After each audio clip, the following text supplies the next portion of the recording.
One of a kind. Some stories defy easy categorization because they touch on new or rare concepts, on modern physics or parallel universes, on future lives, or even on psychically turning babies who are in the breech position prior to birth. The cases in this chapter fall into this category, and they offer fascinating insights into our deeper natures and the characteristics of the soul. We are eternal and multidimensional beings, in these physical bodies for a brief time to learn important spiritual lessons. As the Jesuit mystic Teilhard de Chardin stated, we are not human beings having a spiritual experience. We are spiritual beings having a human experience. Spiritual beings are not constrained by the usual limits of time, space, or the physical body. This seems an extraordinary freedom, and yet it is our natural state. It is who we are, we merely forget this. Allow the stories in this chapter to remind you. Progression to the future. My experience was a personally moving one that occurred whilst taking the course you provided at Omega in 2007. It took place in a revelatory practice session that turned out to be a progression, rather than the intended regression. My reason for attending your past life regression therapy training was to expand my therapeutic arsenal. I have a private complementary practice that offers interventions based on techniques drawn from the field of energy psychology. Along with my academic studies in the general field of psychology, I have also spent the last 20 years studying much of the metaphysical literature on healing and well-being, in particular the Saith material, authored by Jane Roberts. You informed me that you were reminded of this work by a question I had asked about the possibility of recall, of a concurrent lifetime. Back in 2006, it was my study of such material in relation to a percentage of clients who were failing to respond to a variety of approaches I offer that led me to believe that other lives of such individuals may be involved. The practice session began with the class being paired off with someone unfamiliar to us. I was paired with an American woman for the purposes of practicing the rapid induction technique. I went first as practitioner, and she appeared to respond well to the induction. I proceeded to guide her through a past life recall of some detail as a pioneer in the exploration of the American West. When we reversed roles, I too was receptive to rapid induction, and she proceeded by guiding my mind to a series of doors leading to past lives. I passed through a door made of frame-to-floor lengths of beading, which were popular as space-saving entrances to kitchens and such over the years. On the other side of this entrance, I was greeted by two beings that were physically intertwined.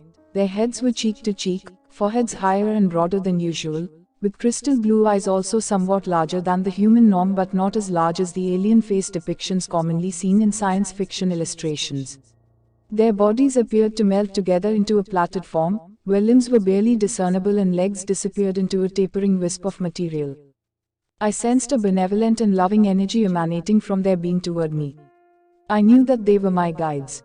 More than this, though, afterward I was drawn to the term oft used in recent years, guardian angels, although I don't adhere to the religious overtones associated with this term. I had no idea as to where they may have been guiding me as they each put out a hand to grasp mine before flying out into space, leaving Earth behind us.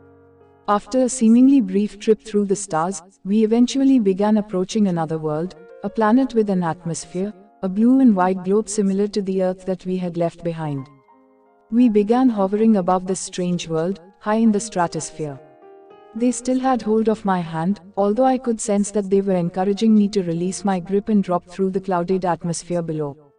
I became apprehensive about doing so, but I also sensed that they were reassuring me that my fears would be readily dissipated if I would just trust in myself and them. What I needed to see was on the surface of the planet below.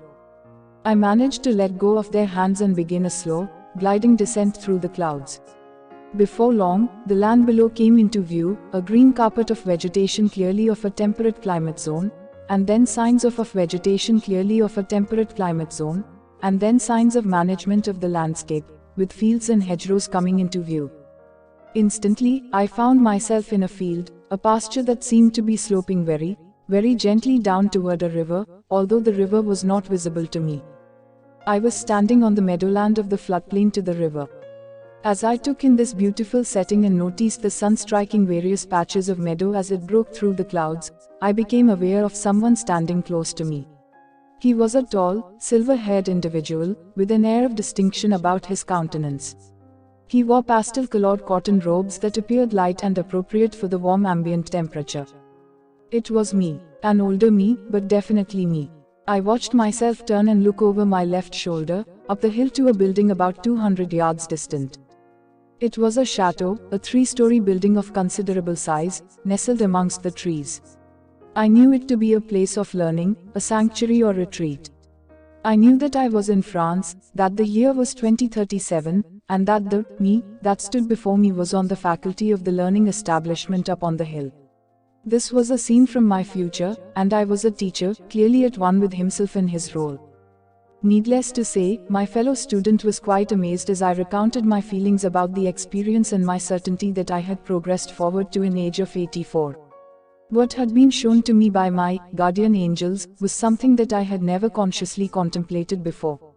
I had never considered becoming a teacher. If anything, it was a profession that I had always dismissed as hard work with little reward. The following year, through past life regression work with clients and on myself, together with further study of contemporary metaphysical information sources, I came to realize my true intent and purpose for my life: to teach.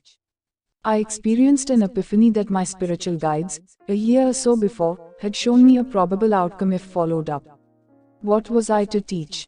This came very quickly to me: to teach others what I have learned about the nature of one's being from my diverse studies over the last 25 years of my life.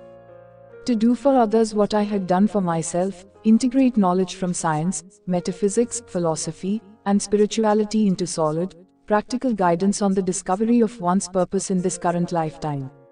I now know that this knowledge is the key to leading a life of value and fulfillment. It is knowledge that is implicit to the change in consciousness that mankind is currently experiencing. Chris Johnson regression therapy involves taking a patient back to some earlier point in time, whether in this lifetime or a prior one or somewhere in between. Progression therapy, on the other hand, moves the patient ahead in time and, as Chris's story illustrates, it can be equally therapeutic. It is a subject that I have written about and documented extensively in my previous book, Same Soul, Many Bodies. There are many possible futures, both our personal ones as well as global ones. Our individual and collective decisions will help determine which are realized, although many or all may be concurrently progressing in alternate dimensions. Yet there seems to be one that is most likely or probable to happen. Here Chris's spiritual guides, or the manifestation of his subconscious wisdom, are letting him glimpse the one in which he will feel happiest and most fulfilled. Having seen this best outcome, he can now knowingly connect the dots and reach this goal. His decisions in the present can actually take him to the future he most desires. Interestingly, Chris appears to travel into space and through the stars to reach France in 2037. This prospective Earth seems to be not quite physically here. Perhaps it represents an alternate dimension or reality that is connected to Earth of the current time, yet not exactly the same. If we patiently wait for time to unfold, we will meet it. However, if we can travel out of body and through space, maybe we can meet it much sooner. We travel the fast route to tomorrow, we grab the blueprint of time, and then we return to the present with this precious map. Knowing the plan and the goal, we can consciously choose the journey to our optimal future. Even if you are not able to see your own optimal future so clearly, you can nevertheless trust your intuitional wisdom to guide you there.